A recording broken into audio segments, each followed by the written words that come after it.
A lot of you may already know, if you follow me on Instagram, that I'm back in the UK for a brief period of time to visit my family. Welcome to Britain. I'm now officially an uncle to a newborn baby, and the last time I saw my family was November 2022. Living out in Thailand, the lifestyle is vastly different to the UK. And I must admit, I was dreading coming back somewhat for a few reasons, which I'm actually going to go over in this video. Now, I'm going to try to not just completely shit all over the UK in this video. Although I kind of am going to do that, it's not my intention to upset anyone. The goal of this video is to offer perspective to you guys that it's a much bigger world out there. A lot of young men don't even know what is available to them because they've settled and have become comfortable with where they are now. Staying at home might feel more comfortable, but it nets subpar results to your lifestyle and your fulfillment and your happiness. So, let's talk about the elephant in the room. Problem number one, the knife crime and gang activity. Honestly, when I got off my plane in London and started walking towards the train station, I actually felt really happy. I felt a deep sense of joy from seeing my familiar environment once again. The same dull and dead inside faces making eye contact with me for all of 0.3 seconds before quickly glancing away. The busyness of everyone. The familiar shop and street signs. I was actually really enjoying this feeling of familiarity for all of 5 minutes. Until I reached my train station in London, where a boy shoulder barged me wearing a balaclava and a puffer jacket, followed by his two friends. And this is when my feeling of deep joy dissipated, and I once again reached the same conclusion that I've always had about the UK. It is a deeply depressing, uninspiring, failed society.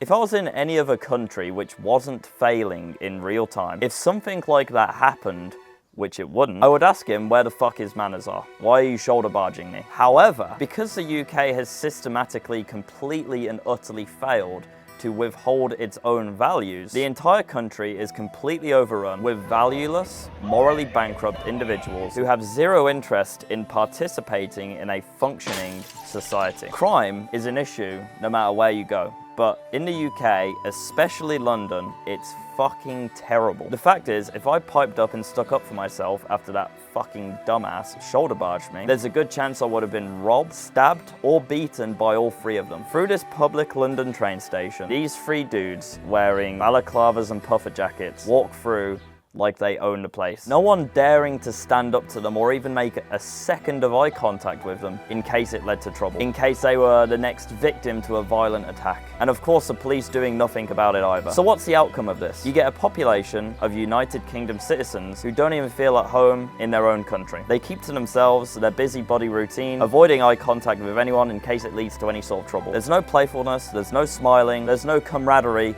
in the atmosphere. Just a bunch of busybodies going about their day, hoping to avoid running into a criminal who will shank them for their watch. It's a completely player versus player environment. Stay on your toes at all times. Don't do anything weird or out of line with your NPC routine. Don't speak to anyone without a reason. Just go from point A to point B. From work to home, work to home, work to home. It's a completely miserable atmosphere. And this is just scratching the surface. The UK has completely and utterly failed on all fronts to withhold their own values and to champion their own citizens. And the result is London. Enough said. Number two, everything's so goddamn expensive. Holy fuck, man. Before I left in November 2022, I would be able to buy my favorite meal from my favorite spot for £8. I checked yesterday, the price is now $13.99. That's gone up like 60% in 6 months. Everything I look at seems so fucking expensive. I just bought a cup of coffee for £4.50. I remember when coffee was like £1.50. And I'm not even in London, I'm in Birmingham. London's gonna be far worse. The cost of living in the UK is absolutely shocking, and it continues to go up. You can argue about the reasons why all day. I don't really give a fuck, to be honest. The truth is, money is continually being used in the most negligible and retarded ways. While the average UK citizen continues to drown under the pressures of a failing economy, you are rewarded in the UK for being a bum. And you're continually scapegoated and spat on for any and all shortcomings of the UK government if you're an average hardworking citizen. Someone else fucks up, you'll pay for it. Someone else profits while the rest suffer, you'll pay for it. Did you know in the UK that you're given a monthly paycheck if you have children? And the more children you have, the more money the government will give you. What's the result of this? A bunch of disgusting women banging out as many children as they possibly can, with equally disgusting and damaged men, collecting a paycheck from the taxpayers and raising the worst children you could possibly imagine. Every single system in place in the UK is easily manipulated and exploitable by the lowest common denominator within society. And it always comes out of the pocket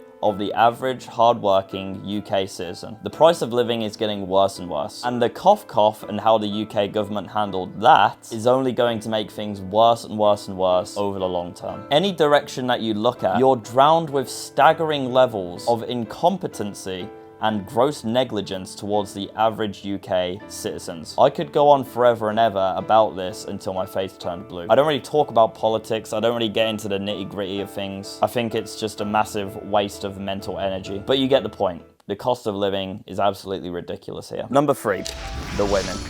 This is a bit of a subjective one, but oh my god, the women in the UK are so mid and entitled. I don't really know where it comes from. I think it might be, if anything, the dating market being so skewed and that men have never been more weak than ever before. But the women here have the worst attitude in the world. They all have this very masculine boss bitch energy. Like, you need me, honey, but I don't need you, you know, type of shit. It's just like the most unattractive thing in the world for any man to listen to. Juggle for me, boy, and I may speak to you type of shit, you know what I mean? Like, fucking hell. But if you drop one of those balls that you're juggling, I'm straight on to the next. Hot girl summer, babes. Fucking gross. Their ability to pair bond with men has been completely destroyed by their degenerate party lifestyle, which is prevalent here in the UK, which I'll be getting into shortly. And building onto that, and this part isn't exclusive to the UK, but it's very prevalent here, women take zero accountability over who they share intimacy with. And this shit does matter whether you'd like to believe it or not. The thought of your future wife getting double teamed after a night... Oh god, it's so fucking horrible even to read.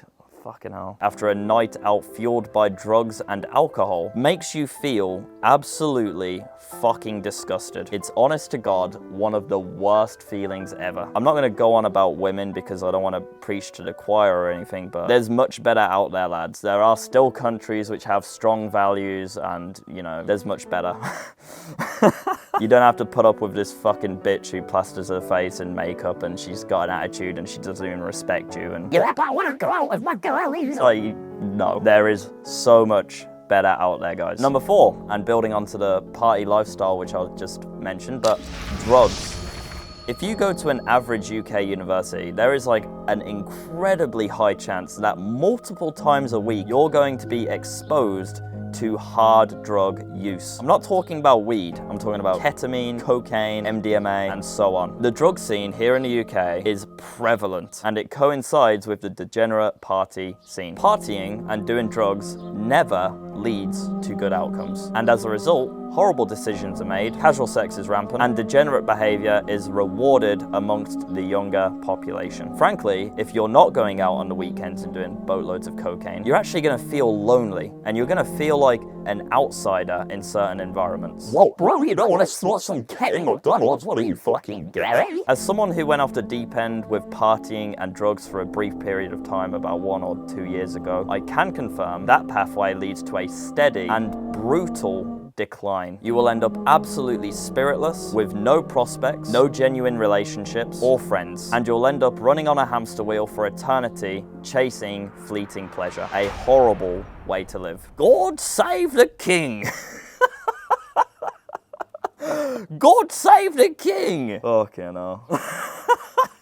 Number 5, no shared values. I do believe that all of the problems in the UK are merely just symptoms of the broader issue. The issue being a massive lack of shared values. A lot of you might already know that I recently found God, and I'm not about to go on some preach about God. I'm not here to preach to you about God at all. Please don't worry about that. But everyone has some sort of spiritual journey, don't they? Hopefully, unless you're scrolling TikTok 12 hours a day, then you know, no journey there, bro.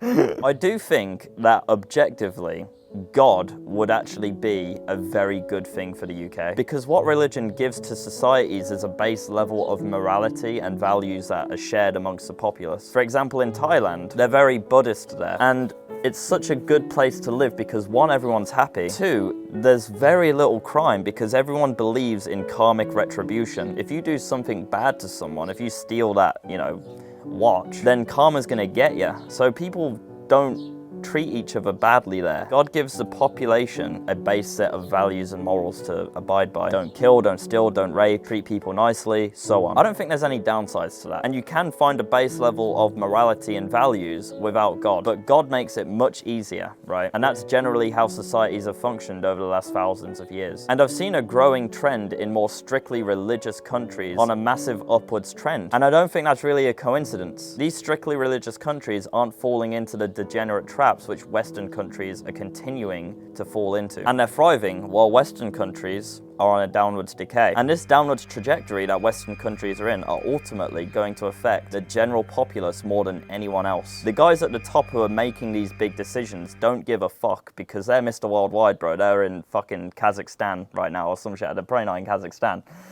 Probably somewhere a bit nicer. Where's nice? They're in like Hawaii or some shit, bro. They don't give a fuck if, the UK is a continuing failed society and that the common man is getting stabbed and fucking beheaded for his Rolex. Because they're not you, bro. They're not even in that scenario. But they're making the decisions which are making the societies go in that direction. Anyway, bit of a ramble. If there's a country which could benefit the most from the belief in God, it's the UK. Perhaps I will rethink my plan of jumping out of this SUV with my 3 friends and hacking this man to death with my machetes so I can steal his MacBook because I don't want to burn in hell. That sounds good to me, bro. I've been very negative about the UK and highlighted some of the more extreme reasons why I think it's a failing society. However, the fact is, it's not that bad if your standards aren't that high. Plenty of people live here just fine, so it can't be that bad, right? Most of them being miserable and drowning in financial pressure. Nevertheless, the UK is the UK. I still have some level of attachment to it. It's where I grew up, it's where my family are. But my God, it fills me with such sadness seeing the direction that it's going in. That brief feeling of joy I got when I stepped off the plane and was walking towards my train station are the last remnants of what made the UK great. The truth be told, I've lost all faith in the UK. There's a 0% chance that I would ever raise a family in this society. I think the only way the UK can make a comeback is by getting some very strong and abrasive male leadership. But I don't see that being much of a possibility anytime soon, considering how soft everyone is here. So, like anyone else with half a brain and the means to do so, I won't live here. I guess once again, the message I want to share with you in this video is that the world is a very big place outside of the place where you were born. So much bigger and brighter than you can possibly imagine. And to be able to escape and to have the freedom that you want, you need to be strong, you need to be dependable. And you also need to be